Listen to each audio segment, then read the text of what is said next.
true. Oh, snap! I gotta look at this camera. Or do I just look at this camera? No, I'm gonna look at this camera. There's Hey, only what one is camera. up, YouTube? It's Honcho Zay. Great today, man. Back with another reaction on the worst reacts. With the worst camera quality. Nah, bro, this is pretty good camera quality. I think the camera's not that bad. But people, we got a good episode, intriguing episode or video for us to watch today. Mass killer realizes he's been caught killing years later. I have a question. Do y'all think y'all could get away with murder if y'all did it? If y'all were to do it? No. Conviction. Really? I can't even get away with cheating. I can't even get away with lying, bro. Nah, bro. I can. Conviction is, bro. Hey, are you Ross? I'm Tyler Duncan. I'm with Anderson County Sheriff's Office. This is Steve. How you doing?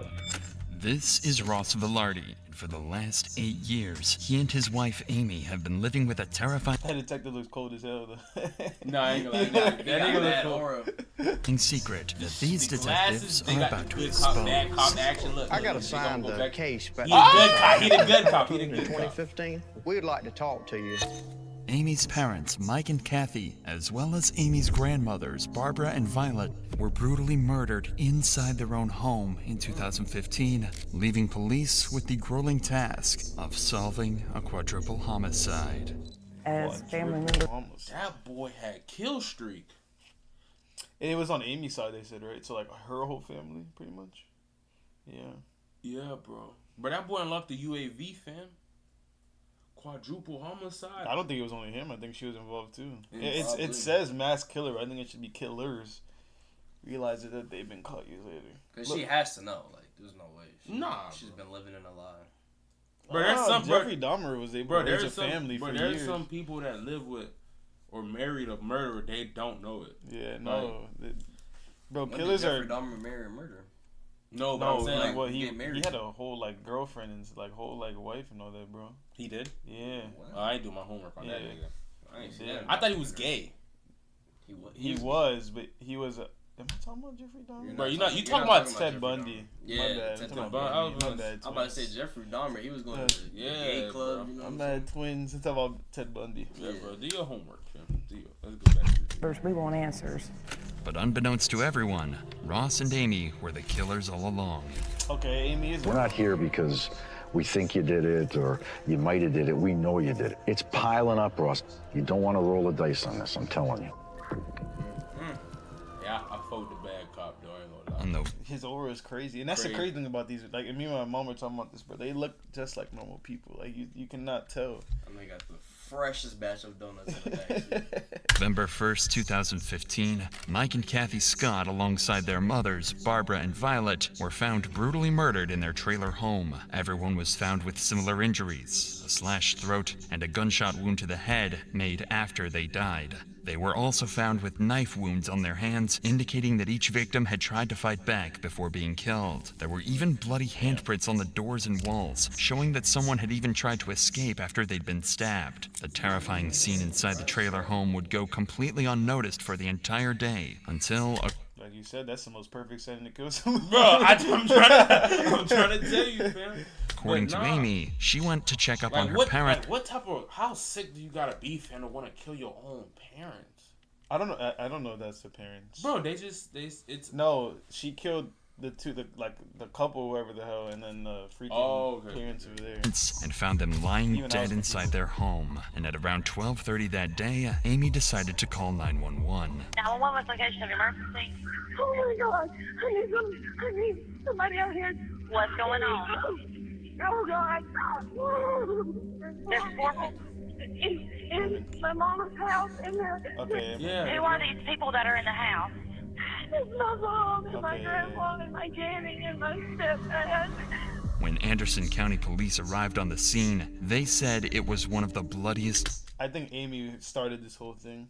No, yeah. It's She they're definitely, how these things always, like, because, you know, I be watching, you know what I'm saying? How most of these things be happening is, like, there's either, like, insurance money or company money or something like that, or some type of, like, source of income or housing and all that stuff that they get once those people, type of people die. Yeah. Oh, damn, this nigga Julian really No, it's researched true. this That shit, makes though. sense. And then on top of that, she probably got the dude involved because he was probably a simp. So he was like, "You get coochie if you help me out." Fuck yeah. Scenes they'd I ever ain't been been together, though. to, but something was off. Detectives noted no signs of forced entry and thought it couldn't have been a robbery as there were multiple valuable items left in plain sight inside the home. This made two things clear to detectives. Whoever was responsible was allowed inside the home before the acts, and that they only had one thing on their mind: murder. It seemed like this case had to have been committed by someone close to Mike and Kathy, but with insufficient evidence, the case slowly went cold, allowing Amy and Ross to get back on the streets and live their normal lives again for years to come. But police always had their suspicions about this case and were never comfortable letting it stagnate. Amy's Facebook page showed that she constantly had fights with Kathy and Mike over her children, often calling them narcissistic, emotionally abusive, and disrespectful. What's most disturbing was a video of Ross and Kathy's fighting found on Amy's page, where Ross says something that would come back to haunt him forever. Why don't you have Grandma come out here real quick? I don't think your grandma wants to deal with this trash. Yep, okay. In addition to this eerie statement from Ross, police found something They that was seems reaching damning. with that one though. Yeah, I ain't like, gonna lie, he had it in the bag. like He had it in his mind that he was about to kill his. No. Well, he's saying that they were reaching. Nah, like, they that's not good evidence. like What? Bro, they always look for that. There's a word for that in the whole criminal justice field, but they always look for you to say, like, they'll just tie it back like that. Oh, You could even make it as a joke. You can make it like as a joke. Bro, like, right now, let's say we post this and you're like, Julian, I hope you die, like, whatever, in like 3 months as a joke, and he If I dies, dies, they'll go straight to you. crazy. You're cooked. That's what they do, though. If there's They anything, just- you can say something extreme, but if it's anything regarding death or dying, I'm gonna keep my mouth sealed on the internet. Yeah, that's crazy. With digital footprint, bro. That's literally all that is. It's crazy. Discovered a photo Mike had sent to a coworker just 2 days before his death, a couple of $100 bills. And inside Amy and Ross's trailer was a neatly organized stack of $100 bills, exactly the same serial numbers as Mike's. At the time, this was all treated as circumstantial, but slowly more coincidences would begin to line up that gave police enough reason to suspect Amy and Ross as potential killers. So, in 2023, they reopened the case, nearly a decade after the events that put an end to nearly an entire family. Detectives started by launching a series of interviews with Mike and Kathy's closest peers to try and get a better picture of Amy and Ross, and see if they might have been responsible after all. They begin with Mike and Kathy's neighbor, to learn about Amy's relationship with her mom and if he saw anything the day of the incident. With the daughter, got angry with her and kept the children from Kathy. So tell us about that. It seemed that they really tried to help Amy a lot. And Mike and Kathy, they really took care of the kids. And it broke Kathy. There's no reason for him to be a bad cop right now. I mean, that's real. Nah, that's real. he's trying to get information. Or he just losing aura right now. Like, Hard. She just really missed the kids, and the two older ladies that lived there, they were used to the kids coming in and out. You think Kathy was afraid at all of Amy and Ross? No, she never expressed that. But it was always the talk of the area that Mike would go to flea markets and he would get some kind of video games that he collected. There was a good resale market for them, and that he would buy any old jewelry that had some gold in it. It was always a rumor that he kept along. so Mike was about that bag, is what I'm hearing. Mike was about that bag. Mike was about that bag. But I'm curious how they're going to tie this into the whole... I have no idea what this has to do with them. Remember the money aspect, the $100 bills that they just had, that they found. I thought they left everything, no? Well, they left everything first, but let's see. A lot of cash and gold stuff around. Not only did Mike collect jewelry and other rare memorabilia, but it was well known in the community that Mike always had a large sum of cash with him because he feared putting money into the banking system. This made Mike a large target, especially amongst those who knew him well. I think you've got to be one sick puppy and go in there and kill two helpless old women. The thoughts that somebody came in and killed those people, I still have nightmares about that. This tells detectives that the murder could have been... How would you feel living so close to like a murder scene like that? I mean, I've lived close to a murder scene before, so it's just like, you look at it and be like, damn, someone's died there, but like you just go on with it. At least for me.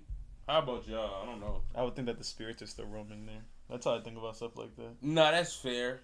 Like, you don't try to, like, be in there. Like, would I want to live in a place? That's what I'm saying. Like, what if you had, like, even being close to it? Well, nah, technically. You don't think the houses next to The Conjuring were haunted, too? Here's the thing. I don't think it could have reached that far, is what I would like to say. Especially what you do in your house. Yeah. Where in the movies, they were outside. I don't know if all that is true. But if you guys ever seen that, there was that one scene where the tree, the wind blows back the sheet, and you can see there's like a freaking soul behind you. But it's in the backyard of the house.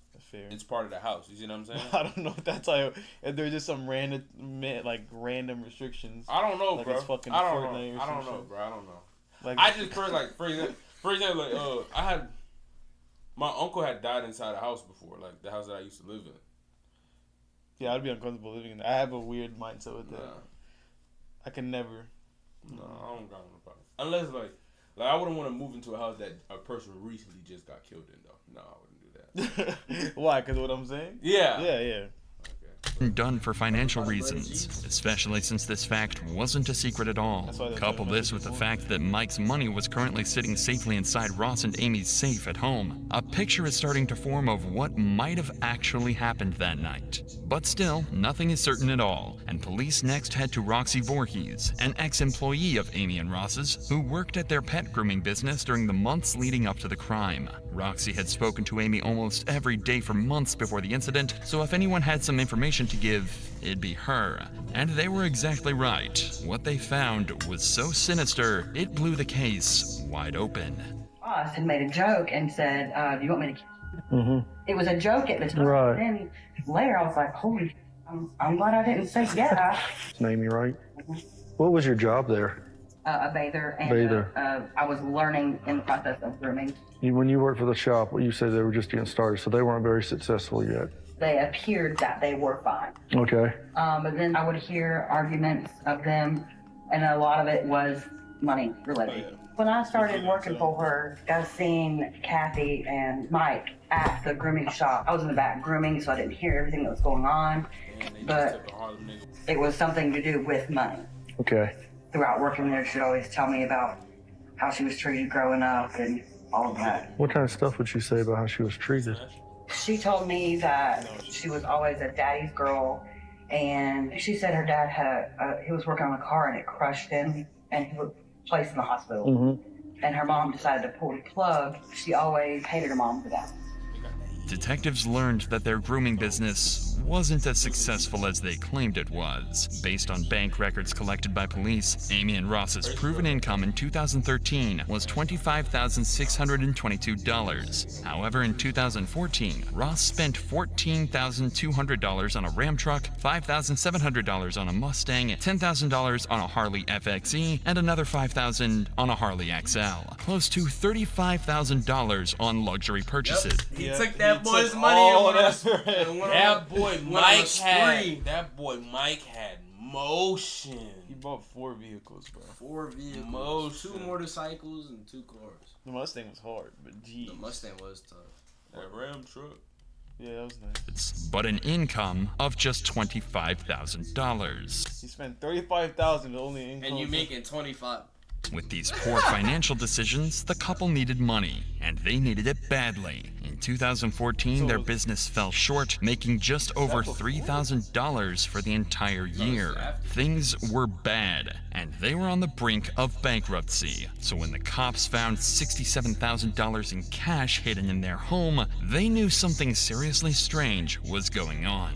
Ross claims that he'd been saving the money for years, but detectives don't buy it at all. They're certain that, at a minimum, Ross and Amy had to have stolen from the house on the day of the murders. But to some extent, this was all known about 8 years ago, and it's still all circumstantial. For all the cops knew, Amy could have noticed the dead bodies in the trailer and grabbed the cash out of desperation before calling the police. So there had to be something that set this investigation apart from the one back Bro, in imagine being 2000. them and like it's been like 8 years.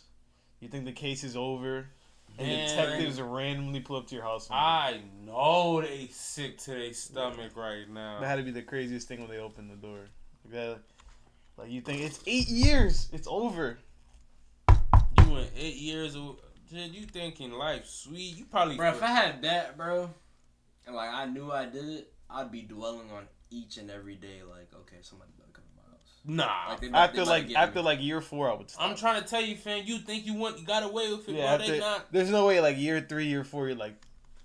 No, yeah, you're bro, like you're not looking over your shoulder. Damn, I wonder if they trying to get me. No, fam. Especially if you think the case is over. Yeah, bro, you Gucci, bro. 2015. However, this case would take a complete 180 after detectives would find their most blatant, crucial piece of evidence yet. When going through all the CCTV cameras throughout the town on the day of the murders, police found footage of Ross walking out of a gas station that night. Nothing is suspect at first, until you look a little closer. The shoes he's wearing are Asics Gel Speedstar 5s, a model whose sole design just so happens to perfectly match the bloody footprints that were found inside the trailer. This claim was even confirmed by the shoe company themselves, and the pattern is unique to this specific model, making it clear to detectives that Ross Velarde is a cold-blooded killer. All the evidence had come together. The abundance of cash in Ross and Amy's home, Mike's $100 bills in Ross's safe, identical shoes to the killer, and an ugly past with Mike and Kathy. Police now believe they have everything they need to charge Ross and Amy with the murders. So, on December 11th, 2023, they decide to confront Ross and Amy at their new home to finally uncover the truth about that night once and for all. Hey, are you Ross? I'm Tyler Duncan. I'm with Anderson County Sheriff's Office. This is Steve. How you doing? How's it going? I got assigned the case about the homicide that happened in Pendleton in 2015. Okay. Is Amy here? She is. So since she's the one that called 911, I think you were there also. We'd like to talk to you. If you want to come on out, we'll talk to you and then we can talk to her. Can you describe, I guess, your relationship with Mike and Kathy? I had a good relationship with Kathy. How would you guys play that off? Would you guys would have said, I won't speak unless I have a lawyer present, or you think that would have made you look guilty? No, that would have made you... I ain't gonna lie to you. That would have made you look guilty because at the end of the day, it was your... Well, in Ross's case, his stepmom and his girlfriend's, like, stepdad. You know what I'm saying? Yeah. So they probably just want to talk to me. I would have talked to them. Yeah. Relationship with Mike was really great, actually. It kind of turned sideways a little bit July 4th. Would you really, though? I don't think I would have. I don't think it don't make you guilty if you say, I'm not talking unless, I think if they came to me years later, I think they would assume I'm a suspect at this point. Yeah. So I would have been like, all right, no matter what I say, they're gonna use it against me in court. No, I mean, I would ask them like why, like, but if they if they would have came to me like, oh no, we think, I don't know. Oh, you would have forfeited the trailer. They would have got you. So I think y'all had gotten married that year. Is that right? Correct. In 2015? Yes, October 24th. The 24th. That would have been, what, about a week or so before? Yep. The last time that I saw Mike and Kathy was before Amy and I left to come down that Halloween. We had just gotten back from my mom and dad's. She went to knock on the back door, but the back door kind of just like was already cracked open or something like that. And that's when she apparently found the scene that she found. She went bolting back out of the house. I think she called 911 before she called me, if I remember correctly. So you didn't go over to the other trailer? No. Over to Mike and Kathy's trailer? Correct. I never went in that trailer that day. So after you last seen them, you never went in their place again? Correct. Yeah. The detectives are baiting Ross into a trap, as they know based on the footprints that Ross did without a doubt step into the house on the night of the murders. Later on, they'll be able to confront Ross about these blatant lies in hopes they can shock him into a complete confession. There was a couple things that kind of were red flags, but I don't know if they have anything to do with this or not. Mike bought and sold a lot of items, and some of the people that he was buying from were pretty shady sometimes. So that's another kind of red flag that I had as I was trying to just replay like events leading up to the homicide. Should I have seen something? You're just starting out with this. If you were us, what would you do? What do you think happened there, Ross? He's the first gentleman that's asked me that. TV shows that I watch always say, follow the money. and you find out where the real motives are. Ross is unknowingly digging himself into an even deeper hole. When the money is... You would have fell for the same trap. No. It's all about the money. Motion. It's all about the motion. It's where everything he's saying is leading back to like all the evidence they have against him. The money, they know he spent the money that, you know what I'm saying? They know he did. They said follow. Either this jit think that they cleared up their track so well that he can try to snitch on himself, or he really thinking like, nah, like I don't know. He probably, bro, it's been 8 years. He's like, there's no way I'm a suspect. That's what I'm trying to tell you. Feel like no, cause ain't no way he said something crazy like that. That's probably what he's thinking. Is traced. It leads right back to his and Amy's pockets, but there's only so much Ross can do. The police aren't telling him that he's their main suspect, so all he can do is keep on lying, devastatingly unaware that they've already unraveled his entire scheme. They destroyed our business. From January to when this happened, I made just shy of $100,000 with our mobile grooming business. As soon as this happened, with all the media coverage, all of that went away. I love the silence when they highlighted it. Because of this. And you said you had a large amount of money in your single wide. Is that where the money came from? The money that was in our single wide in my safe, about $80,000, that was literally the savings between Amy and myself. The detectives know Ross is lying through his teeth, but for the sake of having a civil conversation with Amy, I do that same clip every time. Now they smiling with the thing that joke hard. Hold off on confronting and accusing Ross until after their talk with Amy. Just shovel the bullshit out of that front seat right now so Amy can get in. Mm-hmm. He's the victim, you know. Oh, I got that very quickly. But follow the money. Follow the money. You could tell that he's... Yeah, I saw him. And every time he's talking, he can't look at you in the face. I know. You got a tiger by the tail here, though, buddy. Don't think you don't. That's why, bro. This is a career chase, let me tell you. It's a trap. As soon as you step into that car, you're cooked. And then, obviously, Mr. Scott and his mom. What do you remember? What can you help us with? Where should we look? Yeah, me and my therapist talk about that a lot. Obviously, you got to know finding people doesn't really leave you in the right state of mind. Can do things to you. Yes, ma'am. And then everything that ensued. I mean, honestly, I can barely remember the funerals. Ross, tell us a little bit about the relationship between, I guess y'all and the family. Something happened? We got into it around 4th of July or something with Mike, but he wasn't a nice person at all. Because I told my mom, look, I don't like it. My kids can't come over there until we straighten some stuff out. So at the time of the murders, you and your mom were back talking, everything was kind of getting patched up? Me and my mom, my mother was not a horrible person. She was prickly. She always hated her mom. So can you tell us a little bit about that weekend when... Hey, I'm not going... Here's the thing, though. Here's the thing. That is hilarious. Here's the thing, though. You got to think about it, though. 8 years later, they don't remember everything that they previously said back then. You know what I'm saying? Like, this is kind of ideal to catch them. Something so long, they don't remember the story that they first gave them. But yes, that's true. But you also remember, like, they know he's lying because you remember if you were inside there or not. You know what I'm saying? Right. So, you're right, though. You would remember that day. Where you were at, what happened that time. If I'm AB, yeah, that's the day my mom died. If I'm Ross, he probably didn't care that much. Remember, he the victim. Yeah, I think that's what I mean by he's a victim was what I said before the video started. Like, she probably convinced him to, like, let's do this. Yeah. Were you gone when you got home and you found the bodies, or what happened? He don't look like no killer. His mom, my mother-in-law. He don't got the eyes. Notice how Amy has, like, to do Halloween. If any of our moms died in 15 years, we'll still feel away. That's what I'm saying, fam. Not a single bit of emotion. Down there, we spent the weekend. What day did y'all leave to go down? Friday night. Friday night. I drove myself like crazy for about a couple of years there. And I've chosen to step away, and I've got to be healthy, and I've got kids, and I've got a life to live, and if somebody else dropped the ball on it, it's not on me anymore. Okay.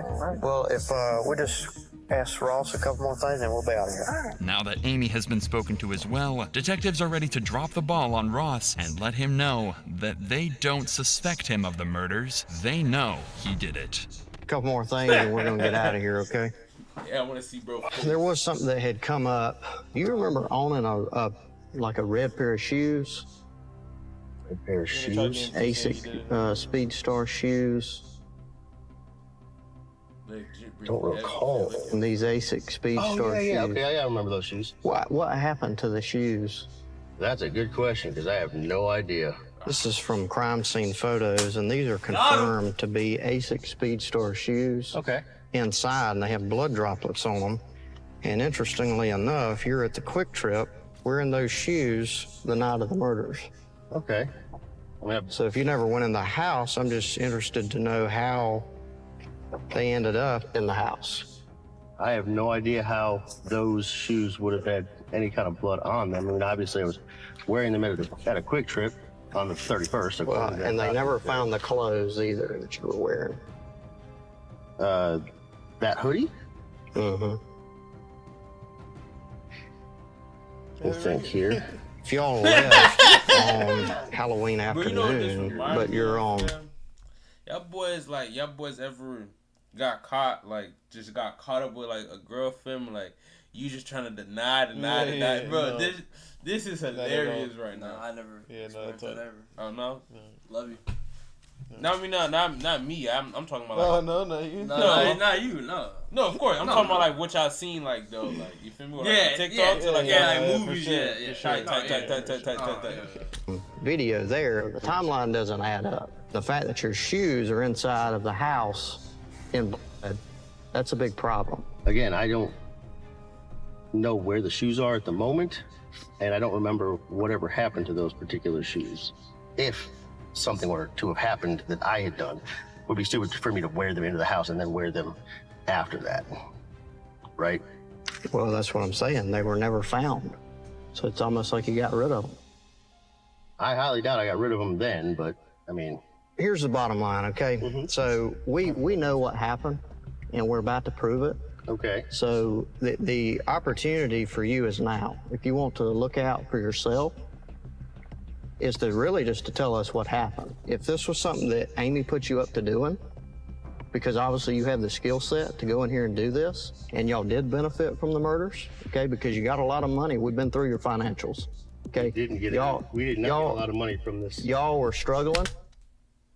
We didn't get a lot of money from this. All up until the murders. The money found in your safe, there's money photos from Mike's computer that match the same serial numbers as the money that was found in the safe.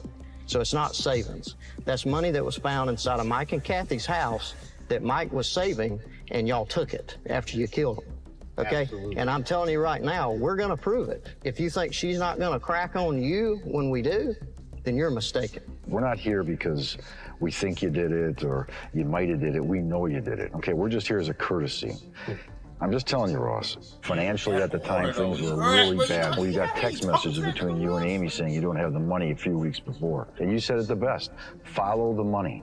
We did that. We led right into your single wide. It's piling up, Ross. You don't want to roll the dice on this, I'm telling you. It's not going to come up pretty. If, for instance, Amy and I decided to, or if I decided to take a deal, right, mine is going to be better than Amy's because I came to the trough first, right? Right. So, prison time, no matter what. Amy, prison time, no matter what. My 3 kids in here, they grew up without a father and a mother. Granted, my mother would be more than willing to take them. This nigga really done folded that quick? Yeah, he's done. That's crazy work. Mm-hmm.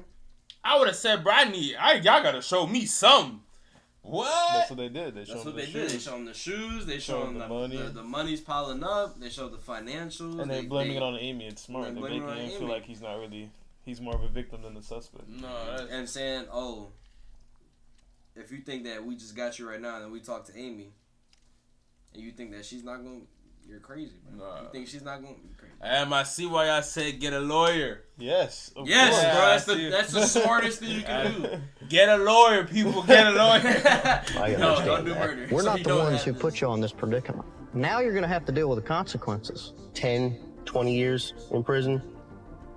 That's best case minimum scenario, I would imagine, right? It's better than the rest. Y'all see how that nigga demeanor changed though? Yeah. Yeah, he's guilty. He's guilty. He's no, but like he was trying to lie. Now he looking, bro, dead. Like he's trying to compensate. Bro, dead in his face though. Like he's caught for him. That's why. No, but it's like nigga feel relaxed. Like now this nigga giving killer vibes. Back then he wasn't giving a killer vibe. No, yeah, of course not. But now he's caught. He could be authentic now. To your life or death, isn't it? I mean, it might as well be one of those two. By the time I get out, my kids aren't going to know who the f I am. I mean, the other option is I probably need to talk to a lawyer at this juncture here. All right, Ross. You're free to I go. respect that. Okay. All right? Yep. 4 days after these interviews, Amy and Ross were arrested in Pendleton, South Carolina, and were charged with the 4 brutal murders of Kathy Scott, Mike Scott, Barbara Scott, and Violet Taylor. The 2 are being held in prison without bond while they're tried in court. The couple's next court appearance is set for later this year, where they'll meet their true fate in the hands of a judge. Bro, I wanted a good ending for the kids, but no, yeah. Nah, but they left us on a cliffhanger. I hope they have a good godmother and godfather. They're cooked, brother. Look, man. I ain't gonna lie. I love videos like that, bro. That's like really entertaining, bro. Yeah, I was intriguing. It was intriguing. That's what I'm saying. It's really entertaining. Like just I know like me personally like sci-fi and like forensic files and all that stuff like that. Like, it's just interesting. Thrill. Y'all go after girls who like this type of stuff right here. All girls do. Girls love drama. You know, apparently like drama, it's a proven fact that like girls who watch this are walking red flags. I tell my mom that all the time. She watches it all day. Yeah, nah, fam. Shit crazy. I know my mom's a serial killer, bro. She watches it 24/7. But yeah, man. But that's it for this video. Thank you guys. Like, comment, share, subscribe. Let us know what videos y'all want us to watch in the comment section below. It's Honcho Zay signing out with the guys.